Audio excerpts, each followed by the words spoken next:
नमस्कार। इस पवित्र अवसर पर नवरात्रि में देवी मां की शक्ति, साईं बाबा की भक्ति, विचारों की शक्ति, साईं वाणी की कीर्ति और आप सबके ध्यान की मूर्ति, वो आए और आकर चले गए। मौन रहे और कुछ कह गए। कुछ था जो बिन बाटे ही बढ़ गया, जल उठे दिए और अंधेरा झक गया। एक व्यक्ति स्थिरता के माध्यम से जीवन को किस तरह से जी सकती है, इसका महत्वपूर्ण उत्तर है साईं वाणी जीवन जीने की कला। मैं आज एक बात आपको तहे दिल से कहना चाहता हूं कि जब भगवान कृष्ण ने अपने गीता में अर्जुन को जीवन सिखाया, साईं वाणी के इस दौर पर साईं बाबा ने अपने भक्तों के लिए जो कार्य किया, वो कार्य समाज में दिशा देने का कार्य है। और उसमें बाबा ने अपने भक्तों को जो आशीर्वाद दिया, उस आशीर्वाद देते देते कुछ नियमों का पालन भी करने के लिए कहा। लेकिन लोग तो नियम भूल गए, वो फल की अपेक्षा करने लगे। लेकिन याद रखना, फल तभी मिलता है जब बीज अच्छे बोए जाते हैं। और वो बीज है ध्यान, वो बीज है क्रिया, वो बीज है व्यवहार, वो बीज है जीवन, वो बीज है क्रांति, वो बीज है फल। और ये फल को जानना बहुत मुश्किल नहीं, एकदम आसान है, लेकिन आपको वो कला समझनी चाहिए। मैं बहुत छोटा था तब हमारे गणित के शिक्षक हमें कहते थे, जिसको अच्छा गणित करना है, जिसको अच्छे गणित में मार्क्स लाने हैं, उन्होंने सूत्रों की एक बैटरी अपने हाथ में रखनी चाहिए। जीवन जीने के लिए साईं वाणी ये अपने जीवन का एक लक्ष्य बनना चाहिए, क्योंकि इसी से आपको अपने जीवन का योगेन चित्तेन पदेन वाचा, योगेन चित्तस्य पदेन वाचा, इसका मतलब है योग और चित्त। यह बहुत बड़ी बात है। हमें हमारे जीवन से साईं योग करेंगे तभी तो शक्ति बढ़ेगी, उसी के साथ भक्ति बढ़ेगी और उसी के साथ अपना कार्य शुरू होगा। भाई और बहनों, कुछ करने के लिए कोई बहुत बड़ी शक्ति नहीं चाहिए। एक छोटा सा बीज पूरे धरती पे हरियाली कर सकता है। एक सामान्य से सामान्य परिवार में जन्म लेने वाला बच्चा भी देश का प्रधानमंत्री बन सकता है। ये स्वामी विवेकानंद जो 30-32 साल तक अपने जीवन में स्ट्रगल और संघर्ष करते रहे, वो सिर्फ 8 साल की आयु में अमेरिका में जाके 3.5 साल में जब उन्होंने अपना प्रचार प्रसार किया, पूरे विश्व में छा गया। और जब तक चांद सूरज रहेगा तब तक स्वामी विवेकानंद जी का नाम रहेगा। ये क्यों होती है बात? कौन सी ऐसी शक्ति है उस इंसान में जो उसको इतना महान बना देती है? वो सब आप में है, लेकिन आप भूल गए हो। उस शक्ति को आप जान नहीं पा रहे हो, और उसको ना जानने के कारण आपकी प्रगति, आपका विकास, आपकी क्षमता नहीं बढ़ रही है और आप खुश नहीं है। एक फकीर के पास एक नौजवान चला जाता है और कहता है, फकीर आप मुझे एक बात कहिए, मुझे बहुत खुश बनना है। तो फकीर कहता है, जा सबसे खुश इंसान का तू कोट ले और पहन ले, तू खुश हो जाएगा। फकीर की बात सुन के वो खुश हो जाता है। कोट की बात है, इतनी क्या बड़ी बात है? देखो, जो बड़ी बातें होती है ना, वो बहुत आसान होती है। ध्यान, 1 सेकंड लगा बोलने को, आधा सेकंड ध्यान करने को जिंदगी चली जाती है। मोक्ष क्या है? मोक्ष ईश्वर है ना, ईश्वर। आप एक बात शांति से सुन लेना, कोई इंसान के रूप में अगर धरती पे भी आएंगे ना, तो वो एक ऊर्जा के रूप में आते हैं, इतना याद रखना। कोई ऐसी शाश्वत शक्ति नहीं है। इंसान के रूप में ईश्वर भी अगर है ना, तो ऊर्जा के रूप में है, और ऊर्जा इंसान में है। वो ऊर्जा इंसान में है जो कुछ करना चाहती है, क्योंकि सब कुछ नष्ट किया जा सकता है सिवाय ऊर्जा के। ऊर्जा कभी नष्ट नहीं होती, याद रखना। वो सिर्फ हस्तांतरित होती है, रूपांतरित होती है। बुरा इंसान जो काम करता है उसको भी उतनी शक्ति लगती है जितना अच्छा इंसान करता है। वही काम अगर वो अच्छा करेगा तो अच्छा हो जाएगा। मैं यही बातों को तो कहना चाहता हूँ। तो फकीर के पास गया, उन्होंने कहा सिर्फ कोट ही लाना तो कोई बात नहीं। वो गांव जाता है, शहर जाता है, आजू बाजू के एरिया में जाता है, बहुत सारी जगह पे घूमता है, लेकिन उसको कोई भी सुखी इंसान नहीं मिलता है। आखिरकार वो उसी पेड़ के नीचे आता है, और वो उसको बहुत सारे लोग कहते हैं कि तुझे सबसे सुखी इंसान चाहिए ना, जाओ उस पेड़ के पास। वहां जाते वो देखता है कौन है, वो अपना सर ऐसे पीछे करके बैठा था, तो उसको आवाज देता है, कौन है आप? तो वो देखता है वही फकीर है जिसने उसको कहा था। वो कहता है, आप ही सब महान है, आप ही सबसे खुश है, आप ही सबसे ज्ञानी है। आप ही सबसे ज्ञानी हैं, आप ही सबसे समझदार हैं, आप बस हमें आपका कोड दीजिएगा। तो फकीर हंसता है, बेटा जरूर तुझे कोड देता, लेकिन तू ठीक से देख, मैं नंगा हूं, मेरे पास कोई कोड नहीं। क्या हुआ इसका अर्थ? इसका अर्थ ये है कि जो बहुत कुछ गलत चीजें इकट्ठा करते बैठता है ना, वो कभी खुश नहीं होता। इसलिए मैंने बहुत बार कहा, शुगर फैक्ट्री नहीं चलानी चाहिए, ऐसा नहीं है, लेकिन शुगर फैक्ट्री चलाने वाले को डायबिटीज होता है और शुगर को तोड़ने वाले को कभी डायबिटीज नहीं होता, गन्ने को तोड़ने वाले को। इसका मतलब क्या? आप इतना इकट्ठा करते हो कि आप दैनंदिन जीना भूल जाते हो। जीवन का लक्ष्य है जीना, जीवन में हर दिन जीना ही जीवन का लक्ष्य है। जीवन का अंतिम लक्ष्य कोई नहीं है। जिस दिन आप अंतिम लक्ष्य पाने जाओगे, याद रखना उस दिन आप सब भूल जाओगे। वो दिन भी आपको जब मिल जाएगा तो भी आप उसका आनंद नहीं ले पाओगे। क्योंकि मैं एक चीज यहां कहना चाहता हूं, बहुत अहम है, बहुत महत्वपूर्ण है। जो ये विचार है, वो विचार है हमारे अंदर की आवाज। आप दिन रात जो सोचते हो वही आप बन जाते हो। साई वाणी में जब हमने साई बाबा का जो भी चरित्र आपके बताने का प्रयास किया है, साई बाबा ने लोगों को सबसे पहले और पहला गुरु मंत्र दिया है, सिंपल लिविंग। ये छोटी छोटी बातें हैं, लेकिन प्रारंभ करो और जारी रखो से हर दिन आपको अपने जीवन में आजमानी है, क्योंकि इसी से जीवन बनने वाला है, इसी से तय होने वाला है सब कुछ। याद रखना, कोई किसी का नहीं होता। अकेला इंसान आया था, अकेला ही उसको जाना है। जब आया था उसके हाथ में नहीं था, जाने का भी उसके हाथ में नहीं है। इसीलिए याद रखना, ये जो प्रवाह है जिंदगी का, उसको जीना सिर्फ हमारे हाथ में है, और वो भी अच्छी तरह से जीना। आप बोलोगे अच्छे के दायरे क्या है? मैं अच्छे का दायरे आज आपको समझाना चाहता हूं, बहुत तहे दिल से समझाना चाहता हूं। ये अच्छे का दायरा क्या है पता है आपको? अच्छे का दायरा है ना, मरने के बाद भी जीना है, और वो तभी जी सकते जब आपका कार्य बड़ा हो। क्योंकि लोग कार्य से, विचारों से, तत्वों से, भावनाओं से बंधे रहते हैं। जो कुछ खा पी के सिर्फ जीते हैं ना, उनको कोई नहीं पूछता। और मैं नहीं चाहता कि कोई पूछे इसीलिए कुछ करे, अपने को सिद्ध करने के लिए करे।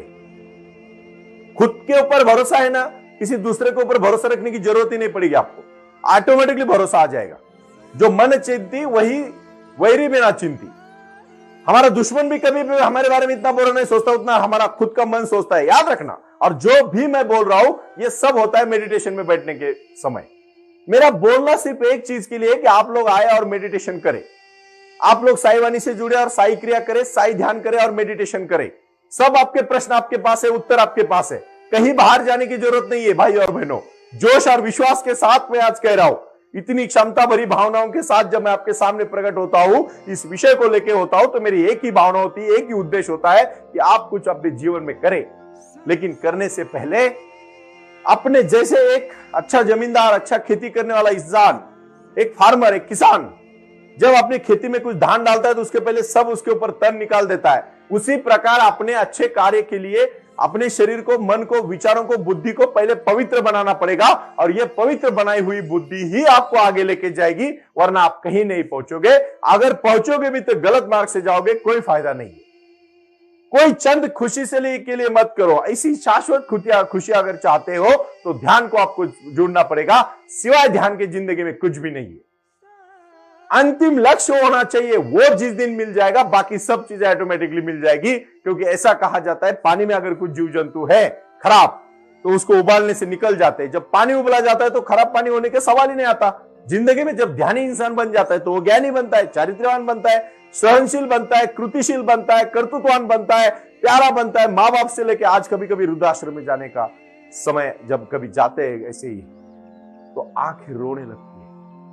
अरे जिस माँ बाप ने आपको पढ़ा जिस सोसाइटी में मैं रहता हूं, उस सोसाइटी में एक महिला रहती है और उसके एक बुजुर्ग पति है। उनको 2 बेटी है। दोनों बेटियां रहती है अमेरिका में।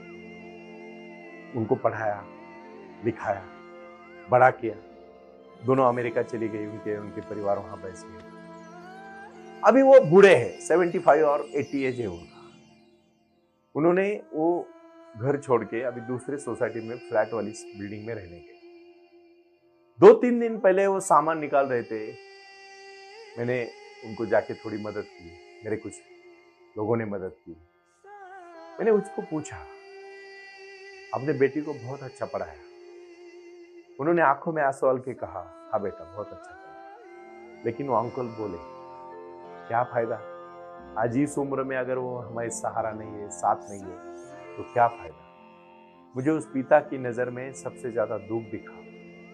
5 साल मैंने देखा वो नहीं आए कभी उनको, क्या फायदा। कोई त्योहार, कोई कभी उनके चेहरे पे खुशी मैंने नहीं देखी। उनके मन में पैसा है उनके पास, लेकिन गम बहुत है। जब अपनों का गम बहुत सताता है ना भाइयों, उससे ज्यादा दुख नहीं होता। ये साई वाणी है ना, जीवन जीने की कला है। मुझे कोई आध्यात्म का ज्ञान आपको नहीं जानना है। यहाँ से मुझे कोई आपको बड़े बड़े मनोरंजक कहानियां सुना के मंत्रमुग्ध नहीं करना है। यहाँ से मुझे सिर्फ इतना सोचना है, जो आप करना चाहते हो लाइफ में उसके लिए खुश रहो। वो है, आज वो भी जी रहे हैं, लेकिन जिंदगी जी नहीं रहे, जिंदगी को काट रहे। बहुत बड़ा फर्क है जीना और काटना। कितना बुरा लगा जब उन बेटियों को पढ़ाया होगा।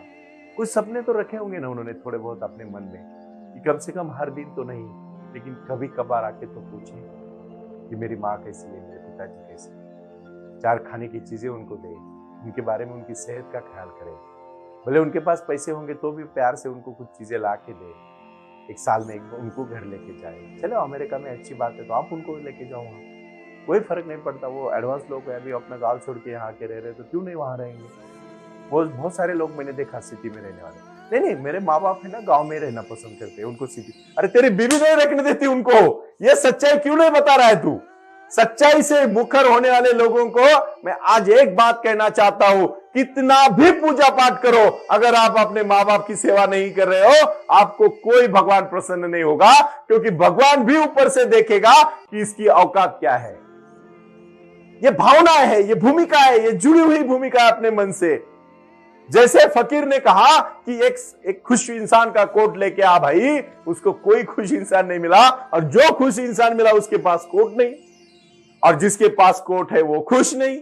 इस दुनिया की रीत है। इसीलिए साई वाणी का इंसान बैलेंस रहेगा, वो कभी दुखी नहीं होगा। मैं हमेशा कहता हूं कि हर दिन में ऐसा जियो कि जिंदगी का आखिरी दिन है, तभी तो मजा आएगा जीने का।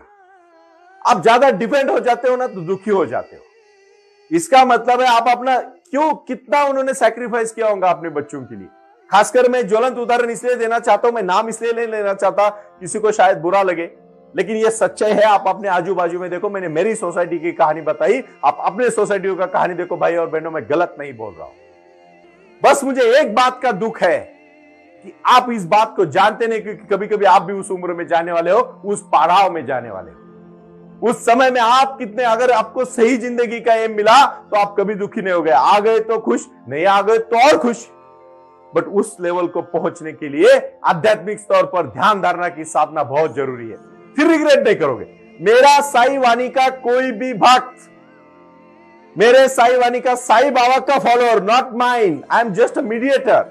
मुझे बाबा ने आशीर्वाद दिया है, मैं आप सबके सामने जो ज्ञान देने का जो थोड़ा सा प्रयास कर रहा हूं, वो सिर्फ बाबा के आशीर्वाद से है। क्योंकि कुछ कर गुजरने के लिए मौसम नहीं मन चाहिए, साधन तो जुट जाएंगे, संकल्प का धन चाहिए। और वो संकल्प है विश्वास, वो संकल्प है समर्पण, वो संकल्प है त्याग, वो संकल्प है भावना। ये साई की वाणी है। साई ने कहा है, आज का गुरु मंत्र है, आप विश्व में कहीं भी रहो, अपने माँ बाप को अपने पास रखो। नहीं पास रख सकते तो उनके पास हर महीने जाओ, उनको पूछो, उनके केयर करो। उनको पैसे नहीं चाहिए आपके, उनको प्यार चाहिए, प्यार। उनको अपनापन चाहिए, उनको लगन चाहिए। आज भी दुनिया में बहुत प्यार कम होते जा रहा है, और चंद पढ़े लिखे वाले तो मैंने देखे इतना आकर के जीते हैं, उनको लगता है मेरे जैसा कोई नहीं। अरे कौन पूछता है विश्व के इतने ज्ञान से, भाई तूने सिर्फ थोड़ा सा इकट्ठा किया है, तू ज्ञानी नहीं है। अगर तू अहंकारी और नम्र नहीं है, अगर तू अहंकारी है तो तू ज्ञानी नहीं है। हाँ, तू ज्ञानी है, समझदार है, मैच्योर्ड है, अहंकारी नहीं है, तू तेरे को सलाम। लेकिन तुझे अगर आकर आ गई तो तेरे जैसा कोई खराब इंसान नहीं। ये मेरी बातें शायद कभी कभी कड़वी लगी, लेकिन सच्चाई कड़वाहट में छुपी है। इसीलिए आंख खोलो, साईं बाबा का आशीर्वाद है सत्य और अहिंसा, साईं बाबा का आशीर्वाद है श्रद्धा और सबूरी, साईं बाबा का आशीर्वाद है मानवता इधर, साईं बाबा का आशीर्वाद है प्रारंभ करो जारी रखो, साईं बाबा का आशीर्वाद है जीवन जीने की कला। साईं वाणी के माध्यम से भाई और बहनों, ये सभी हमारे शाखाओं में आज ये गुरु का जो महिमा है, गुरु ब्रह्मा गुरु विष्णु गुरु देवो महेश्वरा, गुरु साक्षात परब्रह्म तस्मै श्री गुरुवे नमः। यही मैं आज मिलता ही कहूंगा और आज के साईं वाणी में संदेशा देना चाहता हूं, अपने माता पिता की सेवा करना है मतलब करना है। प्रणाम। ओम साई राम। प्रारंभ करो जारी रखो। इसी विचारधारा से साई वाणी का प्रारंभ हुआ। शिरडी के साईं बाबा का आशीर्वाद पाके खुद अपने जीवन में एडवोकेट डॉक्टर सुनील नाना साहेब करपे जी ने साई वाणी के इस कार्यक्रम को प्रारंभ करते हुए 21वीं सदी को सही में साईं बाबा के आशीर्वाद से लोगों के जीवन में बदलाव एवं खुशियां लाने के लिए साई वाणी का प्रारंभ किया। लगातार लोग साई वाणी को सुनते आ रहे हैं। साई कृपा जो साई ध्यान से जुड़ी हुई है, क्योंकि मेडिटेशन ही एक ऐसी शक्ति है जो जीवन में क्रांति ला सकती है, बदलाव ला सकती है और खुशियां दे सकती है। लेकिन उसके लिए प्राणायाम बहुत महत्वपूर्ण है और अपने संकल्प के प्रति अडिग रहकर उन्होंने प्राणायाम की श्रृंखला को अपने शक्ति से जोड़ा और उसको साई क्रिया के माध्यम से साई ध्यान के प्रति वो लगातार लेके चले गए। इन सब क्षेत्रों के लिए एक ऐसा परिक्षेत्र होना चाहिए जहां लोग आए और रुके। शिरडी में साईं बाबा के समाधि के आशीर्वाद के बाद उनको ज्ञान और ध्यान दोनों की शक्ति देने का प्रयास किया जा रहा है। इसीलिए साईं बाबा की 65 फुट हिंदुस्तान की सबसे बड़ी प्रतिमा बनाकर वहां बाबा का मेडिटेशन सेंटर खोला गया है। साईं आंगन इस नाम से यह जाना जाता है। देऊळगाव गाड़ा, तालुका दौंड, जिला पुणे। यहाँ साईं आंगन की और बारामती क्षेत्र में साईं आंगन में इसी क्षेत्र की निर्मित करते हुए उन्होंने यहाँ निजी व्यवस्था के साथ बच्चों के लिए गुरुकुल सिस्टम का इंग्लिश माध्यम का स्कूल, जहाँ बच्चे पढ़े और जहाँ बच्चे गुरुकुल में रहकर गुरुकुल के माध्यम से गुरुर ब्रह्मा गुरुर विष्णु गुरुर देवो महेश्वरा, गुरु साक्षात परब्रह्म तस्मै श्री गुरुवे नमः इसका ज्ञान ले पाएं। इसी के लिए इसे पूरी तरह से सीबीएसई एवं गुरुकुल के माध्यम से बच्चों को एक सुजान एवं भारत का एक ज्ञानी और अच्छा नागरिक बनाने के लिए वे ये कर रहे हैं। उसी के साथ हेल्थ इज वेल्थ कहते हैं कि शरीर ही सबसे महत्वपूर्ण संपदा है और उस संपदा को आयुर्वेदा के माध्यम से लोगों को जोड़ना चाहिए। इसीलिए उन्होंने यहाँ साई वाणी आयुर्वेदा हॉस्पिटल की भी निर्मित की है और उस कार्य के लिए वो पूरी तरह जुड़ चुके हैं। पूरे विश्व से लोग साई क्रिया और साई ध्यान के माध्यम से जुड़ रहे हैं और इसीलिए उन्होंने साई वाणी trust.org इस ई कॉमर्स की भी स्थापना की है। इस ई कॉमर्स के माध्यम से हजारों करोड़ों भाई बहन को उन्होंने व्यापार करने के लिए प्लेटफॉर्म दिया।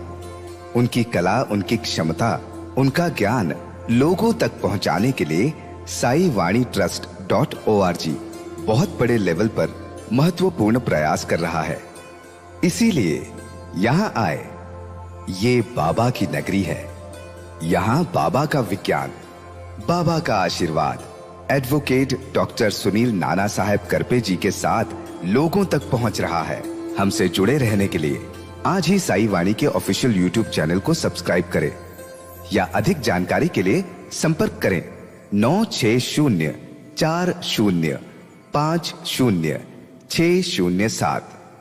ओम साई राम। प्रारंभ करो जारी रखो।